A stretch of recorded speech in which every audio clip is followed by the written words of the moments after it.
drama and entitled users who want to pirate software, pirate software mentioned, to worry about. And running Linux on an M1 was much bigger deal than running it on a PS4. I launched the Asahi Linux project and received an immense amount of support and donations. Incredibly, I had the support I needed to make the project happen just a few days after my call to action, so I got to work.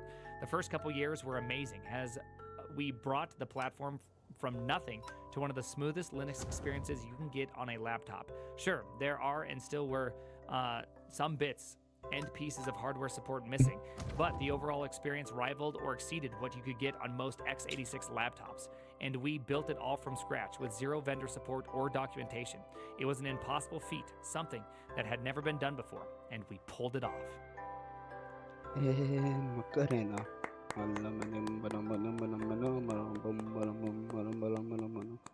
That's pretty awesome.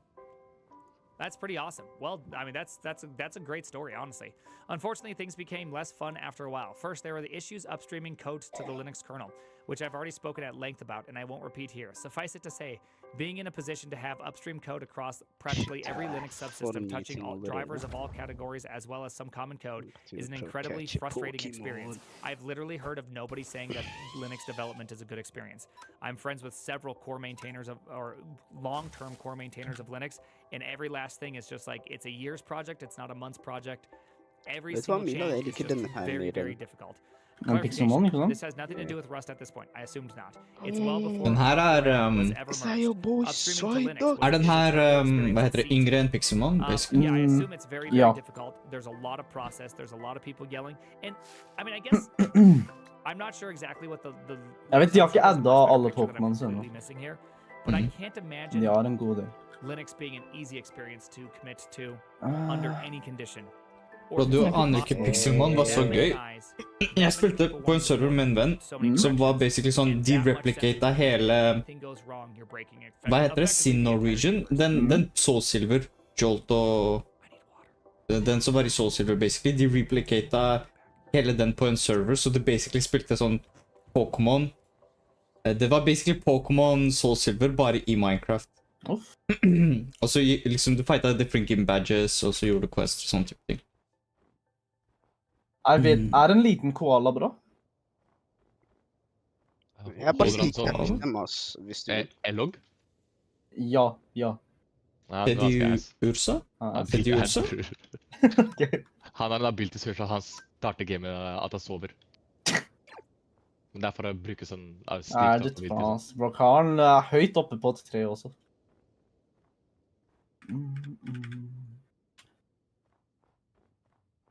Og jeg kom hit for ingenting.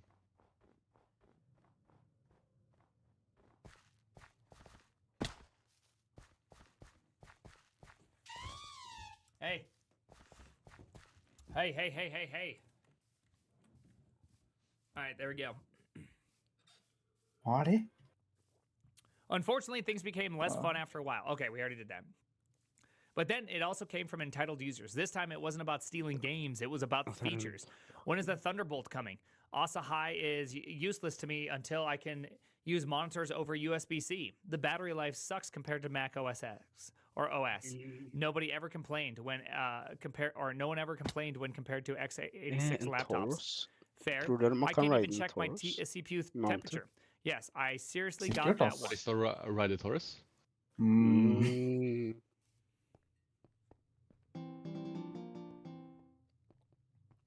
Really?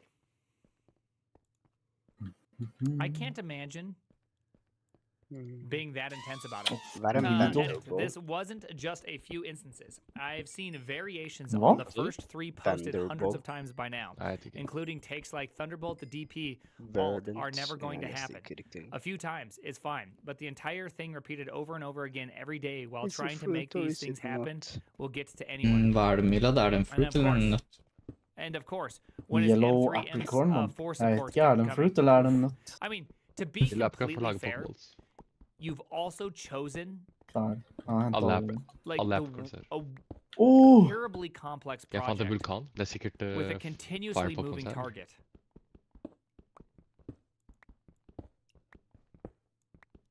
I mean, was there any? Med champ. I mean, real talk. Is there any other Nei, jeg expectation? fant noe crazy. I think the general expectation is like if you're gonna build something like this, people are gonna just do this constantly to you. I'm not even sure if there is any other way.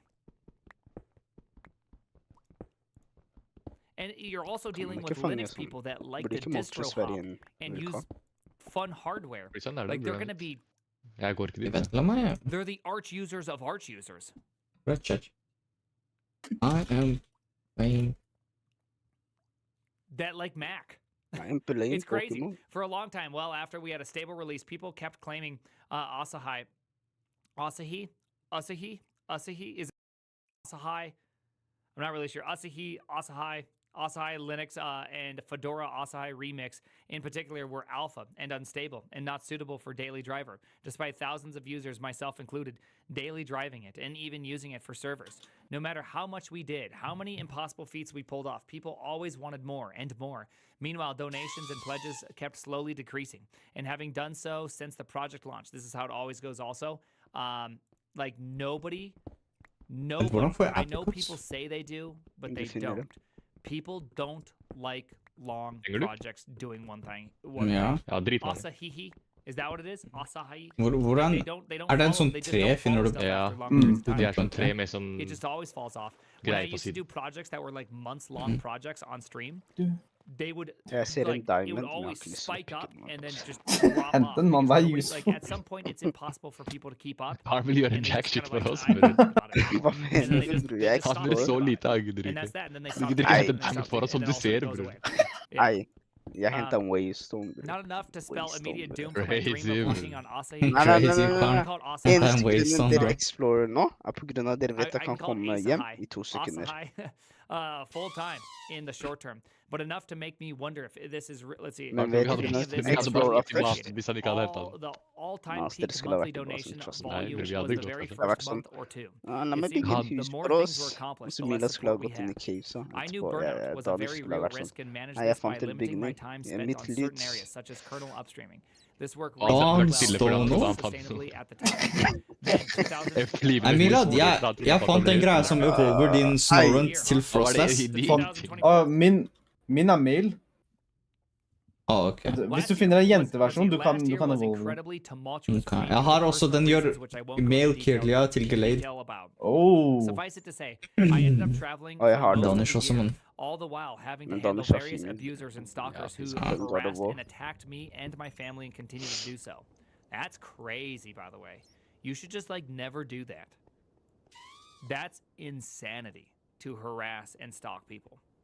And then even more so, to reach out to people's family Tror members dere and det er stuff sånn like man that. må Like, komme that's til such høyere weird level? Tre kister, behavior. bror. Like if you find yourself ever doing that, Om du ikke er you noe must bra i- understand Jeg skal you bli are sint, ass. like De there gullkistene is har the pokerballer there alltid. is the Det er tre normal gullkister. tumultuous parts of life. Og There's like gullkister pits har of despair forskjellig people lyd på fall hver, into, altså. Så liksom and selv then hvis there's alle tar, pits du of kan just ta. pure insanity, and you're right here. Viser du det? Åh, Like jeg you're visste on det the ikke. other side of whatever comes Så after Abdi that. bare sier hvis du fant I ikke don't know what that is, gullkister. but that is just like you actually Jeg just need fant help. mye You need genuine help, and you need to realize you are a danger to yourself and society. Like, 'cause that is crazy behavior.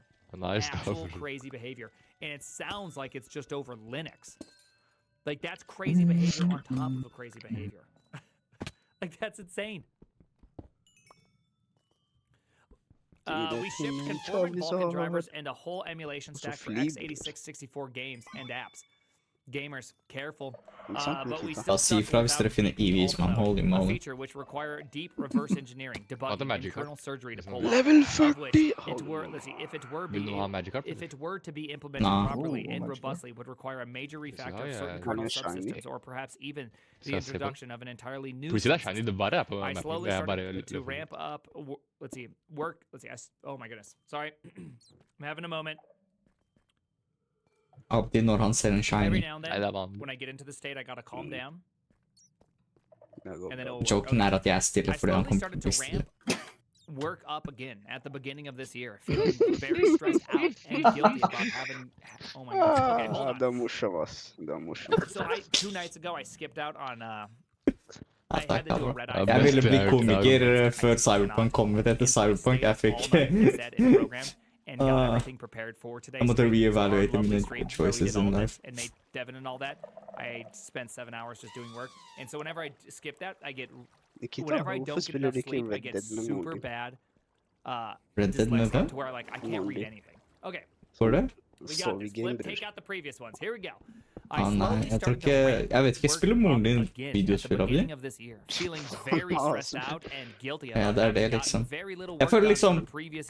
Hvis du skrur av nettet, slik at liksom, du vet, strømmen går ut, eller ikke strømmen går ut, men nettet går ut, ikke sant? Slik at det fucking barely anything du kan gjøre. Det da du kan si liksom, jeg kan boot opp en game, man, la oss... Let's play... Koble inn Xboxen. Beating the code of 3 drivers in enough shape that it mostly worked reliably. Even though it wasn't the best approach, it was the most I could manage without having another huge bike shed discussion with the kernel community. I did try to bring up the subject, or I did try to bring the subject up on the mailing list, but it didn't get much response. The issues Rust for Linux has surviving as an upstream Linux project as well documented, so I won't repeat them in detail here. Suffice it to say, I consider Linus' handling of the integration of Rust into Linux a major failure of leadership. Hot take, I generally agree with...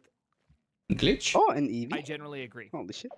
One, I don't think... Men Abdi, vet du legenden om Missigno? The reason being is Mila, vet du legenden om Missigno? Missigno? Missigno? Hva det for noe? Ok, Danish, vet du Missigno? Ja, jeg vet hva Missigno. Ja, see, that's an OG. Det hvordan man vet om de OG Pokémon-spillere eller ikke, man. Fortell oss. Det var en bug, basically, i spillet.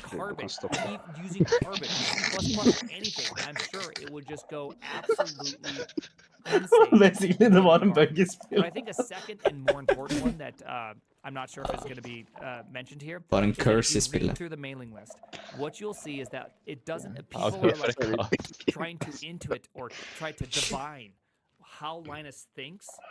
Ooh, nature change. Modest. PRs, they're breaking, CPRs, and their breaking should be handled. Modest plus special attack minus attack. Clear strategy at all. It seems like people are just trying to guess så dritbra for special attack. Ja, fordi du trenger ikke attacke. Gardevoir er special attack. Ja, Gale er physical. De helt samme stats, bare attack og special attack swap.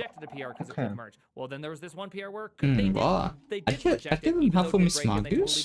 So it's like, which one is it going to be? Right? And yes, you're probably most correct, Christoph, right here, which is, by the way, VP of Zig, by the way. Probably kind of a catch-22. Damned if he introduces it, damned if he doesn't. You're probably correct, because I'm sure that Linux will increasingly get more and more heat for not being in a memory-safe language. Yeah, I do agree Zig would obviously be much smoother sailing. Zig is much more C-like, all that kind of stuff. But either way, increasing outside pressure and demand for something to be written in Rust. And then on top of it, nobody that probably writes anything to do with the kernel wants Rust in the kernel. And so you have this just massive fight. I'm sure there's some small group of, or some contingent that does, but it does appear that it's not the majority. Or even the even like a small minority. Simple solution, fork it. I genuinely think that that is the right approach. And why I say that is that I just do not think that you can do what you need to do given the constraints that you have. Falt i en hull, jeg trodde jeg skulle dø, jeg falt i vann. It's as simple as that. I think you're going to just be completely blocked, and it's just going to lead to endless arguments. Such a large project needs significant support from major stakeholders to survive, while his approach seems to have been to just wait and see. Meanwhile, multiple subsystem maintainers downstream of him have done their best to stonewall or hinder the project, issue unacceptable verbal abuse, and generally hurt morale with no consequences. One major Rust for Linux maintainer already resigned a few months ago. Yeah, there's been a lot of arguing. I am curious with this verbal abuse. I assume, is this the calling it cancer? I think this is, if that's what this is referring to, this is like absolutely way overblown language for what's going on. As you know, this is deeply personal to me, as we've made a bet on Rust for Linux for Osai, not just for fun, or just for memory safety, either. Rust is an entire reason our GPU driver was able to succeed in the time it did. We have 2 more Rust Jeg tror det er drivers waypoint på in alle our biler. downstream tree now, Ja, and the det. third one on track to be written from C to Rust, because Rust is simply much better suited to the unique fant en challenges we annen face, hund and the C driver is becoming unmaintainable. This is, by the way, the same reason the new Nova driver for NVIDIA GPUs is being written in Ja, fant Rust. den. More modern programming languages are Den better heter suited to write Dash. Ja, jeg kan to kjøpe write for coins. drivers for more modern hardware with the Oh, more men hvor complex gjør and man? novel challenges. Jeg er Unsurprisingly. en biller, jeg kan kjøpe ting. OK. I Det er der man wonder the bruker. truthfulness Det of that. quest I her. mean, I just assume it's true. Oh. Like, Common my bounty. default position is I probably agree with Uncommon this, bounty. but I just don't know why that would Legendary Ok. bounty. 20 silver coins hvis du gjør den. Holy. I'd have to- Hva er det man I'd må have to gjøre really for bounties? Du må consider why vise that would items. be- OK. why that's the Roasted case. I mean, kebab, like, I baby. totally get that. Jeg hadde You det, men jeg don't have kastet to de fordi worry jeg hadde about full a certain items. class of Jeg kunne gjort det. memory issues when it comes to Mission. Rust. But why would it be? Why waypoint would that be fire. true? It's probably true if you're really good at Rust. Well, yeah, but I mean that argument flows. That knife cuts both ways, right? It's probably true if you're really good at C. It's probably true no matter what you're good at. I mean, people literally. Who is it? West Ok, Moss, who's gutta, writing vi trenger ikke kopper lenger, men Bjørn skal ha kopper for days. Bare tro all kopperet dere har. There's just comes a point where when you're really good at a thing, you just use the thing and you keep on Agent doing that Jolly! thing. Oh my god! Oh my Right. god! Some might Pristine yes, mindset. yes. Also, good point. Jeg Contributing fant your en svær success to steinball, Rust is mann. probably a very interesting approach, I guess, in the sense that Ja, is the gå inn. language really the successfulness, or is it Man lager you, the backpack. person who's writing it, who's Er det really, noe really du- good at a thing? I would probably argue it's Ja, probably the hør people på writing meg, it, det er the musikk fra reason why it's spill. successful. Ja, and vi their kan lage choice of Rust. Jeg må lage I'm oss curious how Hvordan much it lager man actually det? has to do with the leather successfulness of it. string og Maybe just, chest. you know, like, have you ever used Leather certain string or languages and they chest, just okay. speak to you more than other languages? Like, Være på you can utkikk just feel, for like, I write a leather. lot of Go recently because I'm just really Ja, stupid. de trenger du matcha. So by me being really stupid, Nice. Go just really just works for me. And so it just is very, very nice. Men I det er assume helt you random see, på of med course. 3 kunder. And so it just feels like it's so easy to write things. Even Nei, though I men think det I er kult prefer om noen Sig folk vil ha en overall, matcha. I still just Lag like selv, da, Go bror. because of how Du easy it liker is. I know a muscular lot of men, shitty bror. projects that are written in Rust. Why aren't they successful? Exactly. I know a Kan lot ha of Nei, fire man, jeg armer, ser du vet, prosjekter inni meg, man må champa meg, man. So I know it has Du er en nothing to do liten... with it.